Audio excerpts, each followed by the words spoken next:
Hello everybody, my name is RagingRaptor and I welcome you to a new World of Tanks quick review. Today with the AMX Canon d'Assault 155, I think, or AMX CdA 105, the newest addition in the French TT line, and well, the first high-tier French tank destroyer. And funny enough, or luckily for us, it has the same crew layout, which is already pretty good. And yes, usually I show you the replay directly, but I want to also quickly talk about the specifics of this tank in general and compare it to the most or best contender, so you know or understand what I mean. And first of all, I want to compare it to all the other premium tanks right now, which I think are relevant. Scorpion G, WZ120, 1FT and the Stridswagen S1. And now I want to show you how often this tank has green. Just going to quickly scroll through it, and you can see it's not that often. This is the big problem in my opinion with this tank, or maybe it is the big plus of this tank, because this tank is actually fairly balanced in my opinion. I talked with a lot of people from my clan. Some people say they really don't like this tank. It is not good, they say. Others say this tank is perfectly good. And I think the most striking opinion of somebody was that we as the players are quite, what should I say, we are quite happy, or we got way too many too good premium tanks in the game. The CdA is actually again a tank which is not so strong or OP as the others like a Scorpion G or a WZ120. But it also gives us the problem that this tank can feel, if you have the other premium tanks, not really that strong. Well, this might be the major problem. I want to highlight the most important things. This tank is roughly the most accurate one. Yes, the Stridswagen S1 has not that accurate, but this is not in siege mode. This is important. In siege mode is around 0.33, I think. I'm not entirely sure. The biggest problem, and I will talk a lot about this tank, is that this tank, sure, it is the most accurate one, but it has a ridiculous long reload time for its damage. The DPM of this tank is straight up not good. It has 2400 DPM. The Scorpion G with a bigger and more punching gun has 2600. The WZ has a whopping 3100 and is uncontested, but let's be honest, this tank is barely playable anyway because it's really strong. And the S1 has 2700, and I think the CdA really well compares to the Stridswagen S1. And one more thing I want to talk about, which I really don't like, which Wargaming said in their small little video. They talked about how stealthy this ninja is, and honestly, Wargaming, please, I know this is PR and I know that you want to what should I say, bait people into buying that tank, but this tank is not stealthy compared to the others. The WZ120 is more stealthy, as you can see, by 1.42. I really don't understand those values, to be honest, but you know that the Scorpion G gets lit quite easily, like lit up quite easily, gets spotted quite easily. But you can see the WZ120 is more stealthy than the AMX CdA. And the Stridswagen S1 is even more stealthy with 2.39. And this is just like, well, Wargaming, why do you say it's so stealthy when there are legit two tanks which are more stealthier in the premium section? When we go to the normal tree, the RHM will be stealthier and the Udas will be more stealthy. But yeah, it's about selling those tanks, right? Anywho, one more thing I really want to talk about is that this tank has armor, or something you could call armor. As you can see, the tank actually really looks funky or funny, or yeah, something quite an odd ball in my opinion. And I quickly want to look at the armor model. Right now, right here, I have made the tank so it has around the 8 degrees of gun impression it uses. And as you can see, it has 70mm and 100mm, and the armor in such an angle is quite strong, as you can see here.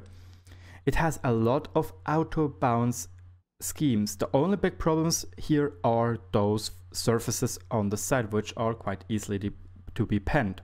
But one thing I really need to point out or stress with this tank, the armor is not reliable. When you play the Stridswagen S1 and you know you have a Panther 2 in front of you, you know your armor will hold up because you have 90mm of armor in an auto bounce angle. 30mm of armor, which is 3 times 3 is 90mm, which is greater than the caliber of the Panther 2's gun, Panther 88's gun, Pershing's gun, and so on. Not the Russian guns. You know for a fact that they will bounce. With this tank, it's not really like this. If you use your gun depression, yes, then you get a lot more bouncier, but still you have a huge weak spot, which is fairly easy to punch through. And secondly, again, you can't rely on this tank's armor. For example, the WZ-120 is much more reliable when it comes to thinking about your armor, like that your armor is good. With this tank, it is not so. But this tank, well, I was able to bounce twice an E3 shell. Once he hit here, and as you can see, 70mm, it's an out of bounds. He bounced because he has not enough millimeters to punch through. If he would have hit up here, he would have penned.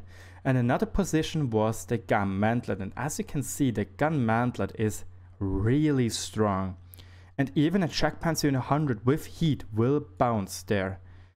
Really, the gun mantlet of this tank is immensely strong, especially because of this 200mm ring. As you can, seriously, there's only small surfaces where you could have an easier time to punch through the gun mantlet. But well, this is about the stats from the tank in the garage. Let's jump into the gameplay, where I show you what this tank will do in a tier 8 game when it's top tier.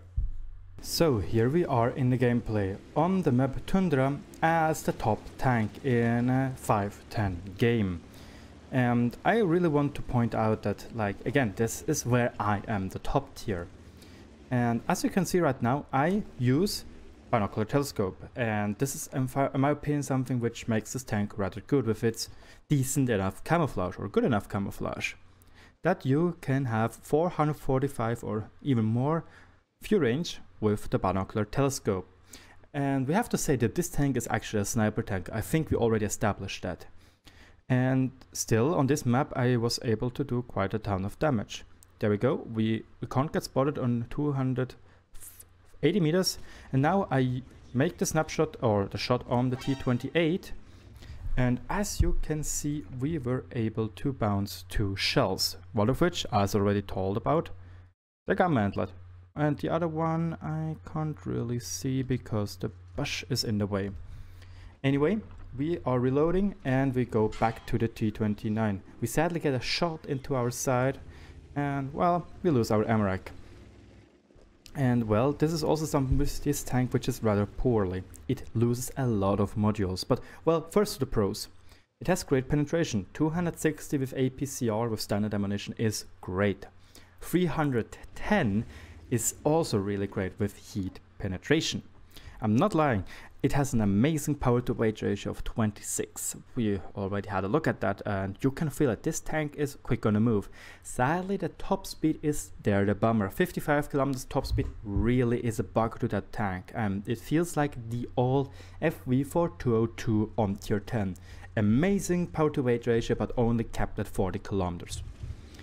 The gun, as already established, is the most accurate one on tier 8 with the apart from the one of the Udes, 0.28, but sometimes this gun simply doesn't feel as accurate as advertised. Sometimes I really feel shots on 400 meters go haywire, which is quite sad.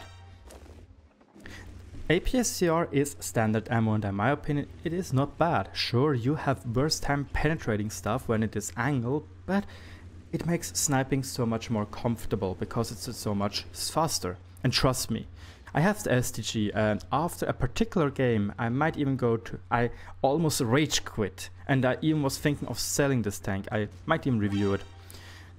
Despite this STG AP, it's so frustrating.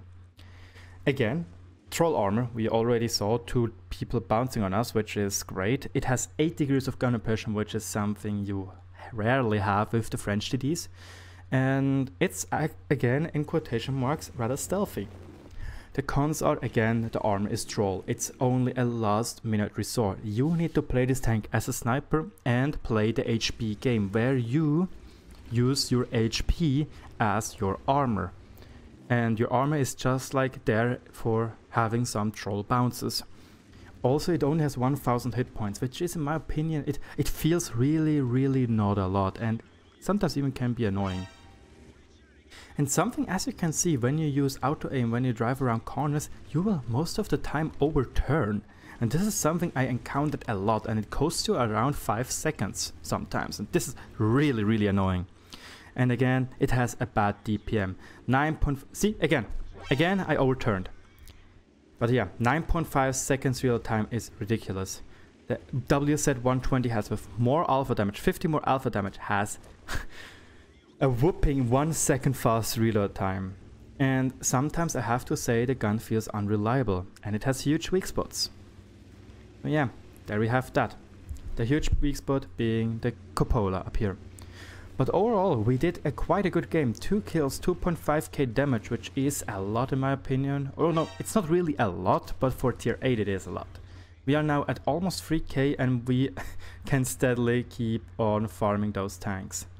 Bounce of the T-34, we get another shot in. Sadly, we can't finish off the T-25-2 in one go, and we still have a lot of HP left, so I decided to just say, hey, let's go YOLO.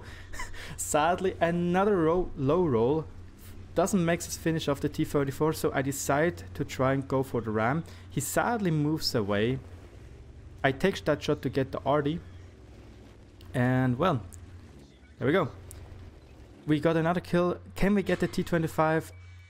No, the reload time of this gun is too long. We get a critical hit on him, and well, he will die shortly after the E25. But you can see the tank again, it accelerates incredible fast. Like the power to weight ratio is amazing, and in some cases it really feels like an E25 on tier 8. Like this is what the Kanonjagdpanzer should be, but isn't. And honestly, again, the armor against low tier opponents is really trollish and can work if you can hide the lower plate. Like here we have a bounce, here we have a bounce, here we have a bounce. But then again, the DPM can make a big cut through your what's it called? Your bill. Like it can screw you over by quite the bunch. But what did we get in that game? Well, 3600 damage is quite a call. I approve of that, obviously. We got the high caliber medal, the Confederate medal, and we had a 100% hit ratio. This was actually quite funny when I'm talking about the gun being not that reliable. 3 kills, 1100 base XP, and well, we got an awful lot of money. The shells are a little bit expensive, around 1100, I think. I would say 1100 sounds okay, but the tank can do quite some money. And also what is kind of important with this tank, because it is rather stealthy, because you, in my opinion, should play it with Binus, you will have a good time playing this tank as a scout-ish, tank-ish. So yeah, what do you guys think about this quick review? Let me know in the comment section below. I thank you a lot for your support and obviously for your attention. I hope I could help you to assess how this tank is. As a crew trainer, it is decent, but honestly there are better premium tanks out there. It is fun, it is an oddball, but when you have the other tier 8 TDs, it feels kind of weak or out of place. As always, thanks for watching, and I'll talk to you all later.